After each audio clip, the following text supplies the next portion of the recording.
Hello, good afternoon, everybody. Welcome back to our conference on machine learning in science. I'm very, very happy that we have Steffi Jegelka today as a speaker. But before I'm going to introduce you, I again want to make you familiar with the tools that you have in the Crowdcast. Please do ask questions to Steffi, and the way of doing this is to click on this button, Ask a Question, which is at the bottom right of your screen. Please do that already during your talk. You can type in lots of questions, and then others can vote on the questions and can upvote or downvote questions. And then in the end, after Steffi's talk, I'm going to ask the questions that got the most votes.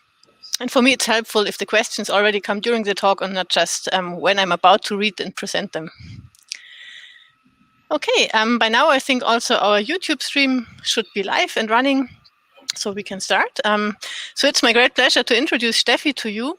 Steffi knows Tübingen very well because she was an undergrad student there, and in fact she wrote a master thesis with me, and then continued to be a PhD student at the MPI in Tübingen, and then she moved to the US to various places, and she's now an associate professor at the MIT. And Steffi has been working on many different areas, but today she's going to talk on representation and learning in graph neural networks. So Steffi, please start. Thanks a lot. Okay, thanks, Ule. Thanks a lot for the introduction. And a big thanks to the organizers for the invitation and for organizing this workshop. So my talk today will be a little bit focused on machine learning, but hopefully with enough motivation from how this could actually be useful in various ways for science. So the work I'm presenting today is joint work with a number of people, and I just want to mention the students on this work, Keulu, Weihua, and Vikas, who did a big amount of push on this work. So the general work addresses learning with graphs, and in particular, a recently popular way of doing this via specific neural networks that are designed to work with graphs. But before we go into how they work and what they are, let me first introduce a few problems that actually involve learning with graphs. So here's the first one, which is very important for computational chemistry, material science, and drug design. That is where, given a molecule, we would like the machine learning method to predict certain properties of this molecule. So for example, is it soluble in certain ways? Is it toxic? Would it work as a drug or something like that? So basically, input, my data point is actually a molecule, and the output is just maybe a numerical value or a category or something. So the question is, of course, how do we take this molecule as an input to a machine learning method that we can apply, say, regression or classification to it? And I'm going to talk about this a little bit. I wanted to mention that this is, of course, work that has been also very important for research on drugs for COVID. One other example is a recent article that appeared in Cell actually in this year, where neural networks for graphs were used to find a new antibiotic. So basically they were predicting from the molecules whether this would work as an antibiotic and use that for screening, and hence discovered a new antibiotic. My second example also relates to drugs. So this example is, however, more about interactions. So there is this problem that you may be taking a drug, and if you have two drugs, and if you take either of them, nothing happens, no side effect happens. But if you take both of them together, you get actually adverse side effects. So only when you take them together. So that's a serious problem, because finding these kinds of side effects is hard, because you have to actually test many, many different combinations, and there's many more combinations of drugs than are single drugs. So if you had a machine learning method that, given two drugs, could predict whether you would expect certain types of side effects to arise, that would actually be very helpful for screening and for selecting which combinations of drugs to test. So one way to do this is to also phrase this in the language of graphs, where you can make a graph where each node is either a drug or a protein in the body. So, and two drugs have an edge between themselves if they have a certain side effect. So the edge actually has a label, and the label is the side effect, like you get a stomach ache, you get a fever or something like that. So the task is now that, given two nodes in this graph, I want to predict whether there would be a certain type of link between them, basically a certain side effect. So in this case, my input is actually a pair of nodes. So I need a good representation of nodes. And then I'm just predicting, again, some kind of label, which is the side effect. And my third example is a bit different, and that relates to learning simulations.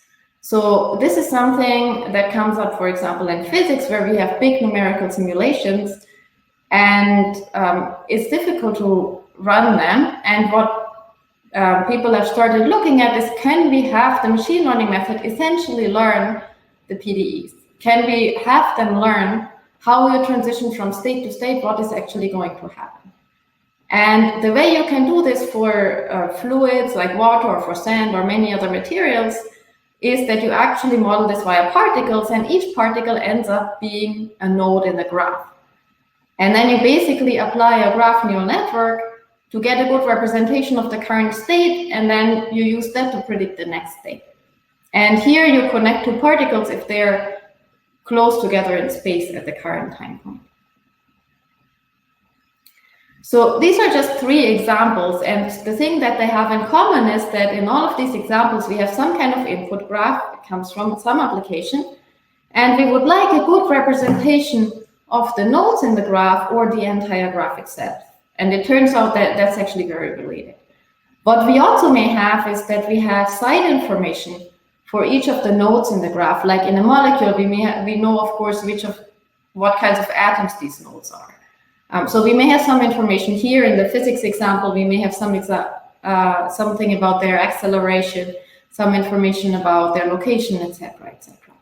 So we have this side information that we would like some kind of representation that captures all of this information, the structural information and the side information that we have.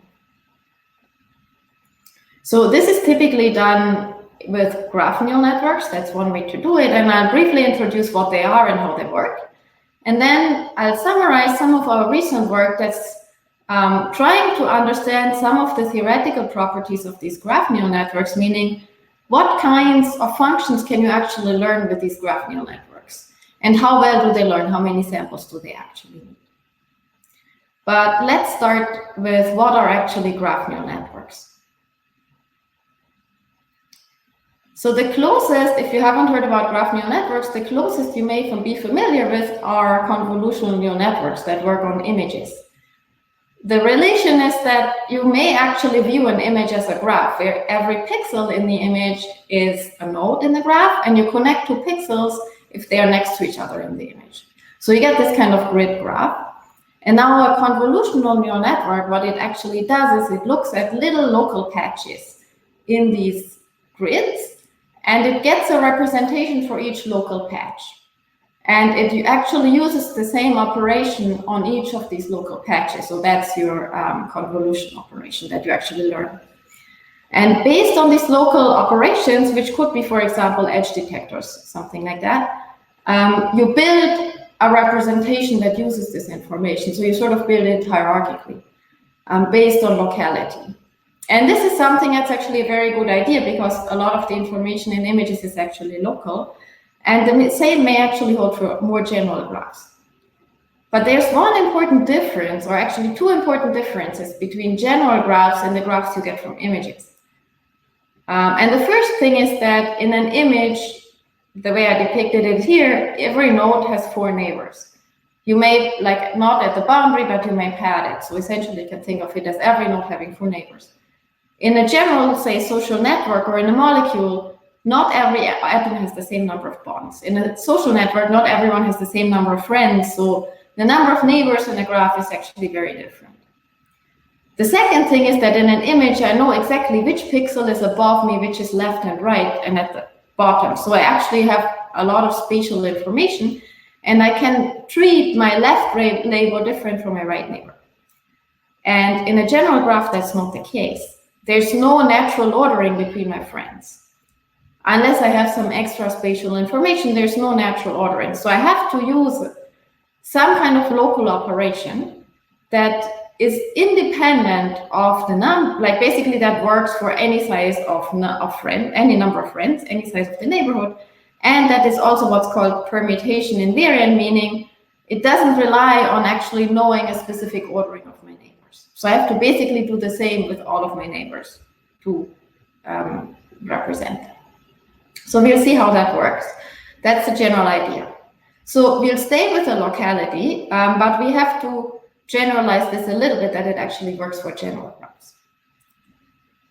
And the way we do this here, sort of a schematic overview, is that we first learn a representation of each local neighborhood in the graph. So basically centered at each node, we learn a representation of its neighborhood. So here my picture is a little bit schematic because it's missing two neighbors if you look very closely, but that's sort of like just for the idea. So we get one vector that represents the neighborhood. And we do this for all the neighborhoods in the graph. Basically, for each node, we get a representation of their neighborhood. And then we take all these vectors together, all these representations, and then we merge them a certain way. We call this an aggregation to get a full representation of the full graph. So you see, we actually at the same time get a representation for each node or each node's neighborhood and a representation for the full graph.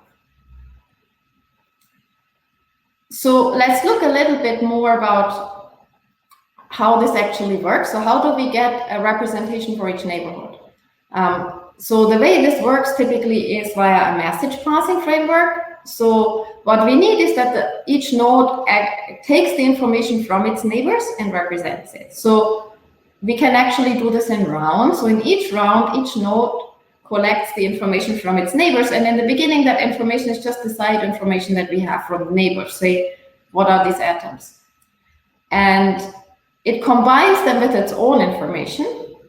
And then it does that over and over again. So we call this the aggregation. And the aggregation could be just an averaging. It could be something more complex, like doing some nonlinear transformation of the neighbor's information and then summing or averaging it. And the important thing is that each of the nodes does it at the same time. So in the second step, when we do this again, we already actually collect information from a two-hop neighborhood because our friend has already asked their friends, and so on. So actually, the range of information that we collect spreads. So this is actually, and what we actually learn in this framework is basically these aggregation operations. They are parameterized like typical neural networks are parameterized. And once we know how to aggregate over neighborhoods, we can use basically that kind of algorithm on any graph that we have, like on any molecule that we encounter. So I want to give you a different view of this that actually makes it clearer how this is actually a neural network. So let's say we want a representation of that yellow target node, and it collects information from its neighbors. So it does that via this aggregation operation, which I here depict as a gray box, and that is the thing you're actually learning. But in the previous iteration, the neighbors have already collected information from their neighbors. So the red node, for example, has collected information from its neighbors. So we can actually sort of unroll this operation and draw it sort of to the right here. And we can do this with all the neighbors. And what we get is what's called a tree. So this is called a computation tree. And now this looks a little bit more like a neural network because we could say this is actually different layers. So layer 0 is the input, and you see, and that's basically where some of the neighbors' input features occur. And what we actually learn are these gray boxes, the aggregation operations. And they are the same ones for each neighborhood. So they have to be operations that work on any number of neighbors, meaning something like a sum or an average or so. Okay, so how do we learn these neural networks? We basically use each node as a training data point if we want to do a prediction over nodes. So, and the input is actually a node, basically a computation graph, a node and its neighborhood. And then we train it just with some classification or regression loss, whichever is the task, via stochastic gradient, like other networks as well.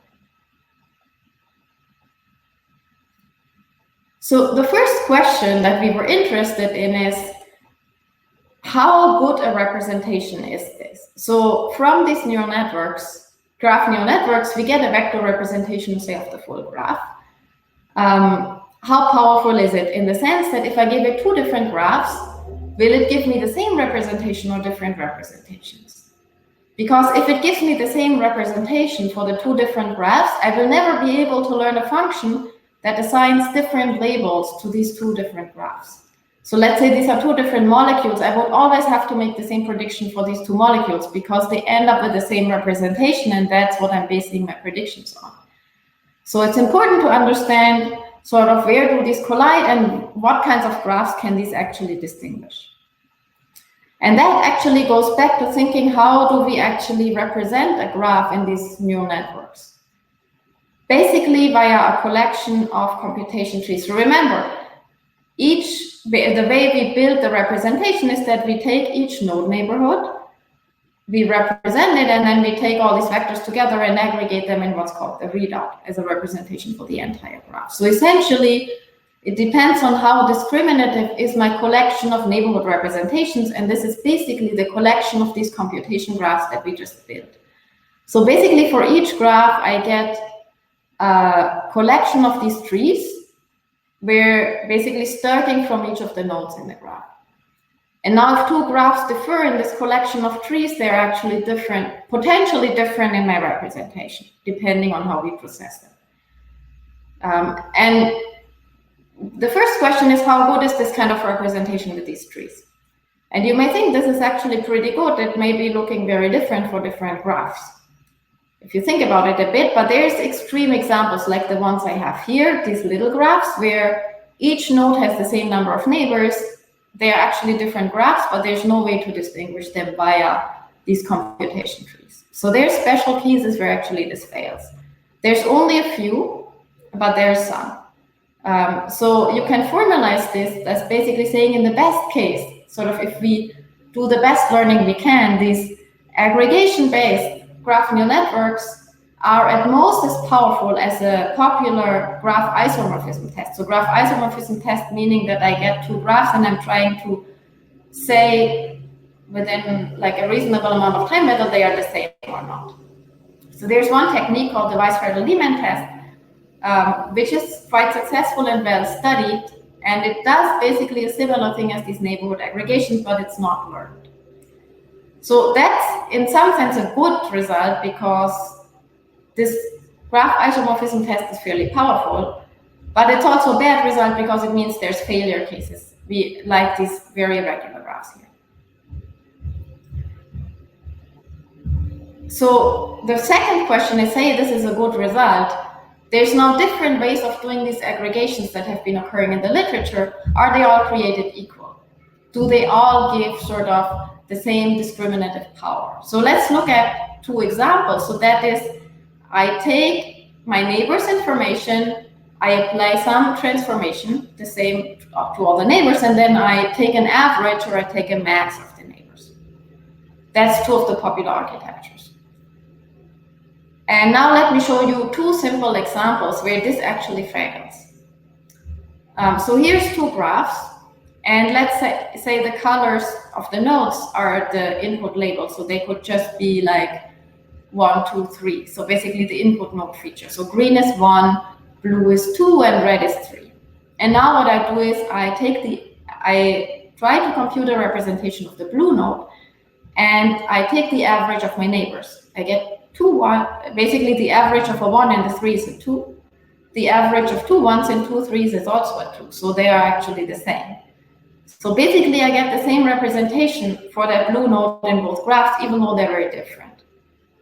And max, as you can think about, is like sort of even less discriminative. So there's a problem here. And the problem is actually very visible here. And the problem is basically that these two neighborhoods are very different, but they have multiplicities of the colors here. So different neighborhoods where I take into account the multiplicities should lead to different representations. And if that is actually the case, that would help me with these graphs. And it turns out that's actually enough. So that's all I really need, is that different neighborhoods where I take into account the multiplicities should lead to different representations in my aggregation. And then I actually reach the maximum possible discriminative power.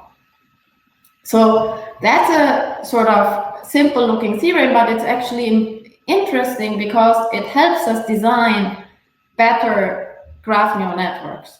So for example, I can now think about what kinds of aggregation functions could I then actually use.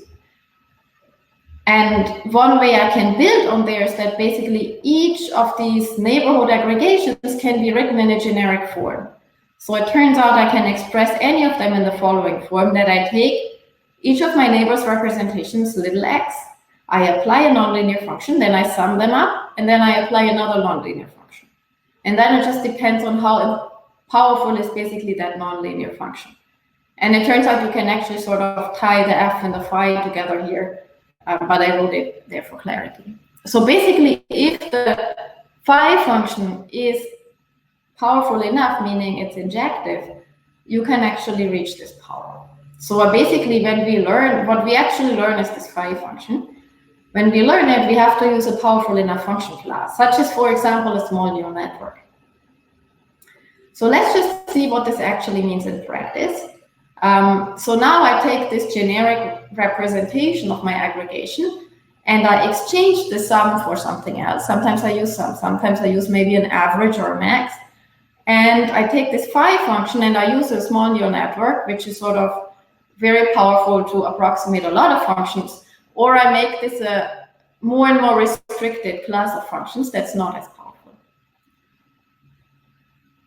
And here is the results that I get. So the example task here is to predict secondary structures of proteins.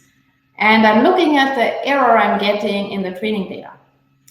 So ideally, if my functions are fully discriminative, then I should be able to fit the training data perfectly. And if I use a powerful enough phi, so the red part of my representation, I see this is actually the case. It reaches sort of accuracy of 1. But if I make the phi function weaker, I don't actually fit the data explicitly well. I fail to fit some parts of the data. And if I make it even weaker by replacing also the sum by something else, then I fit the training data even worse. So basically, I'm not able to learn as well. So this is, of course, just the training error, but you see actually empirically that for the test error, you get similar results. Based on our work, there has been lots of follow-up work, and in the interest of time, I'm not going to talk in detail about it, mostly about sort of trying to use more higher order information than just the simple message passing framework I showed you before. What I'd rather like to focus on is to show you one explicit example that is actually important in practice, where this representational power, the discriminative power, actually affects the learning of specific tasks. And that goes back to the example of property prediction in molecules.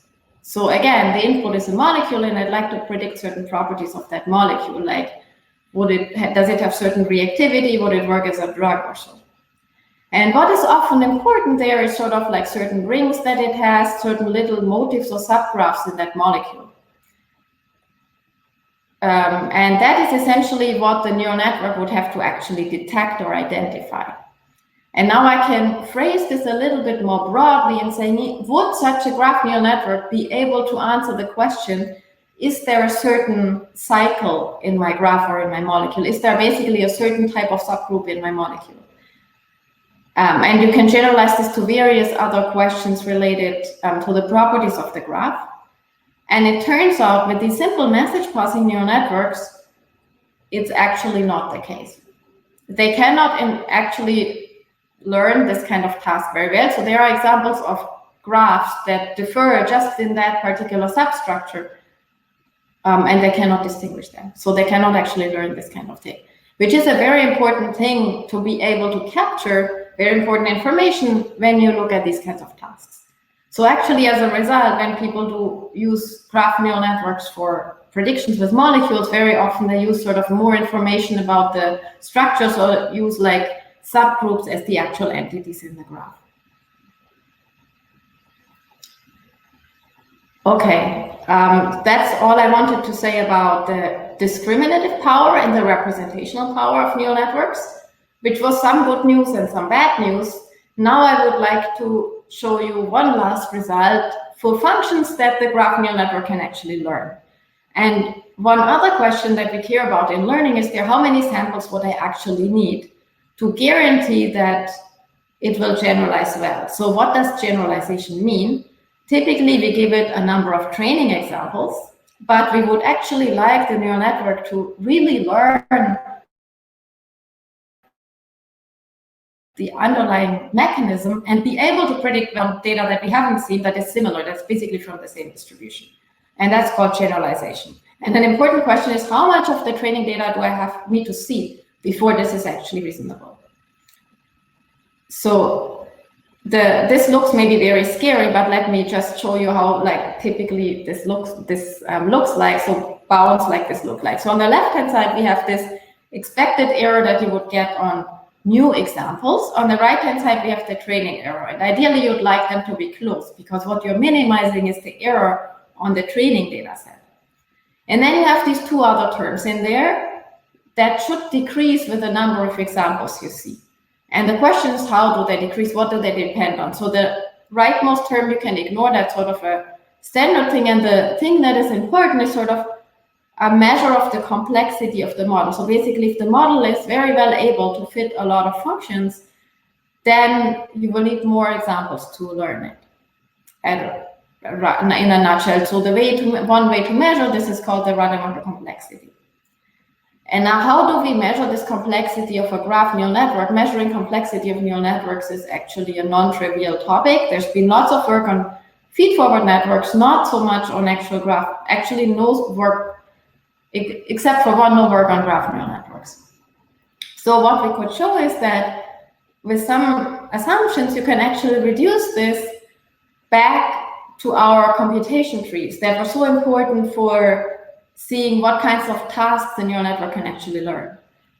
And basically, you can reduce the complexity of the neural network to just measuring the complexity of these computation trees.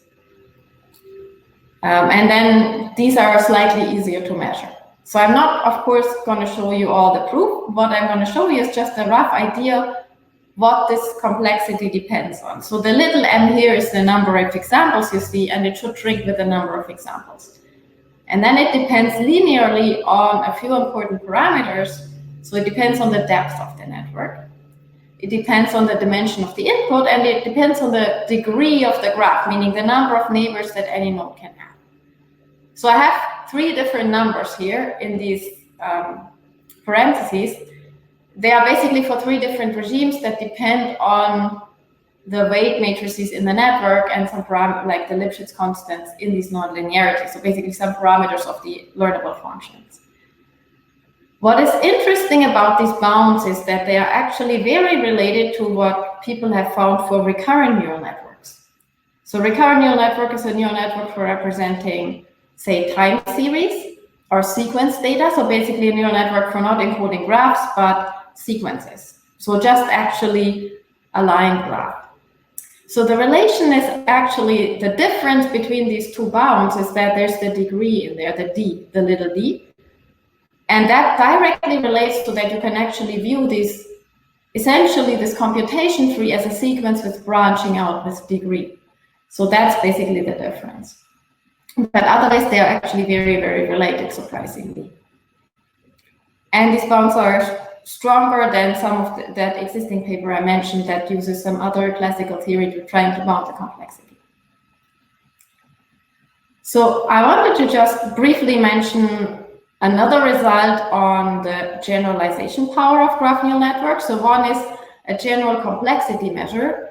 Another way to look at this topic is to look at the interaction between the task that you learn and the architecture of the network, and sort of if the structure of the task is very well encoded in the network, sort of almost like a prior knowledge, then you actually learn it much better.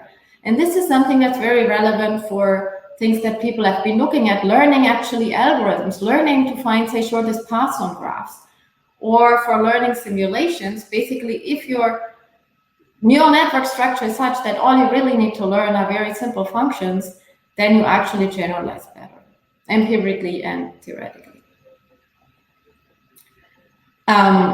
With that, I would just like to conclude. So I told you about graph neural networks, a very powerful recent machine learning model for doing learning with graphs. And what we have been looking at was some thoughts on what kinds of things can you actually learn with these graph neural networks. What kinds of graphs can they distinguish and what can they not distinguish? And how many, like, sort of how do they scale in terms of how many training examples do they actually need before they make reasonable predictions? So there's lots of open questions, and there's of course many more details that I skipped. So if you're interested, I'm just citing these 2 recent papers where you will find more information. So thank you very much for your attention. Thank you very much, Steffi, for your interesting talk. I already have a couple of questions which are in the question box. And the first one is in fact by Philip, who asks about how it actually works. So I mean, what he asks is that in the beginning, like he's asking about the construction of these deep neural networks. And he says in the beginning, you had one step where you said you generate one deep network per node in the computation tree part, but then you also need to predict the desired property of the molecule. So how do these 2 things go together? Yeah, so basically I actually construct a representation for each node, but then I actually want a prediction for the entire graph for the molecule, right?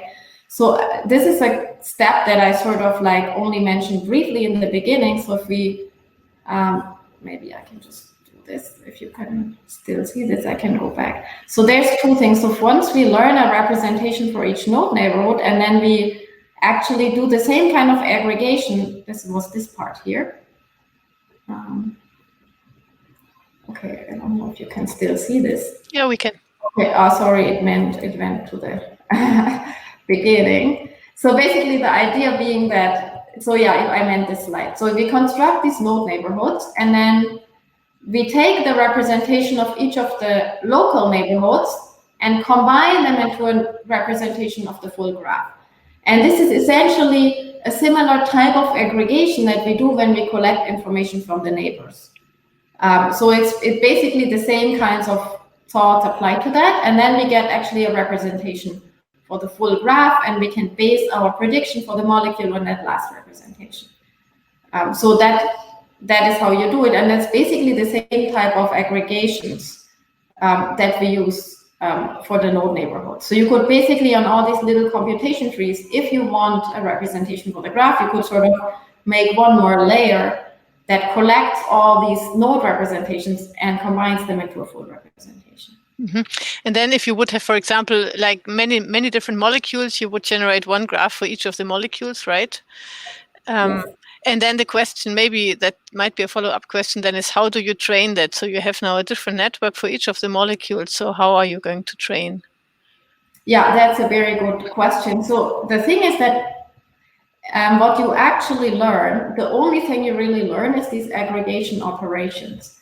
So basically you can just, in your loss function, basically so you have a loss function, basically you make an error for each of the molecules.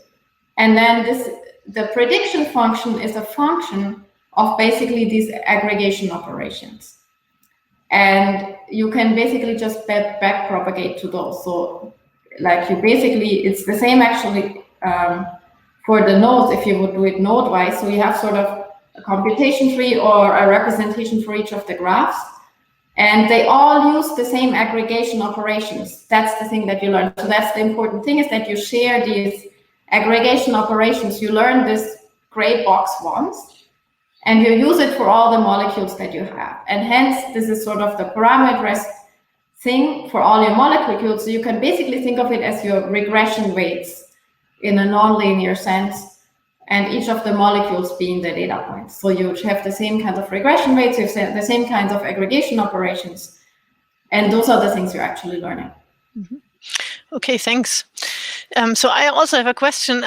So the question how powerful these networks are always reminds me a bit of a related question, which is like about the graph limits, where you can say, if I know lots of local statistics on my graph, eventually, at least if the graph is large enough and I have enough local statistics, I know essentially all about my graph, at least in the limit case.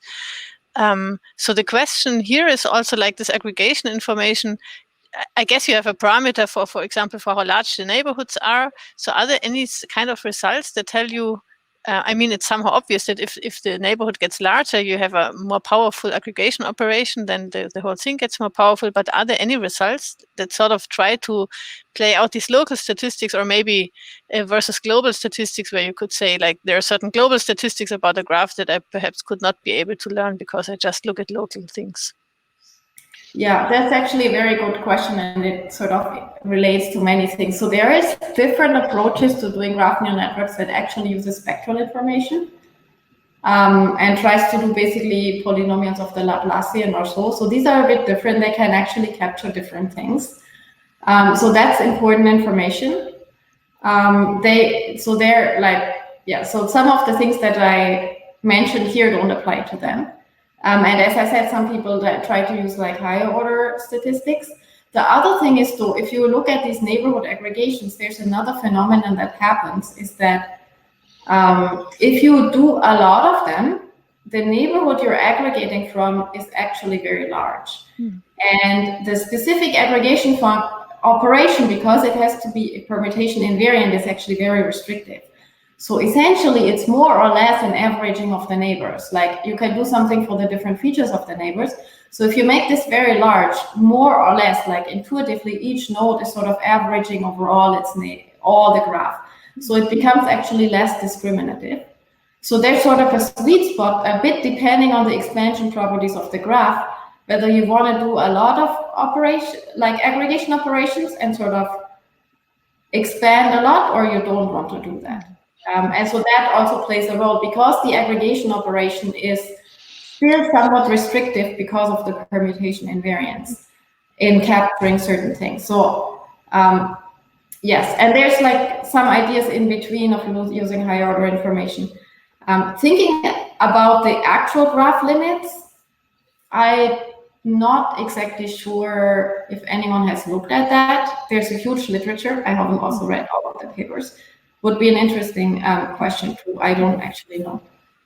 No, but I got it. So I think what you're saying is, if the graph has a small diameter, then even if I do only few aggregation operations, essentially after, like, if my diameter is 5 and I do 5 aggregation operations, for example, then I have seen everything within the graph, even if I start at one particular vertex.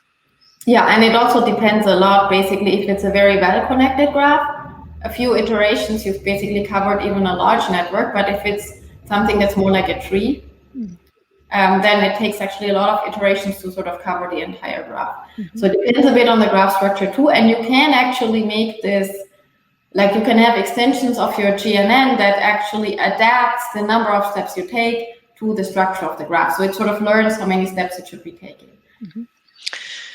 Okay, so there's one more question, whether graph neural networks can also be enhanced to generate dynamic predictions. For example, if you want to do something like molecular dynamics, whether there's any way to use graph neural networks for this one. Okay, so it depends a bit on the dynamics. So because my first example here, with the simulations, that's basically also learning dynamics. But that's actually more like sort of predicting the next state. So learning basically the state transition operation. I think there's been a little bit on learning dynamic graphs. I'm not so familiar with that, so I believe you could also actually extend it over time. That could be something. So it depends. I'm not exactly sure what they mean by molecular dynamics. You try to learn interactions between molecules. Something that's closer actually to this example here.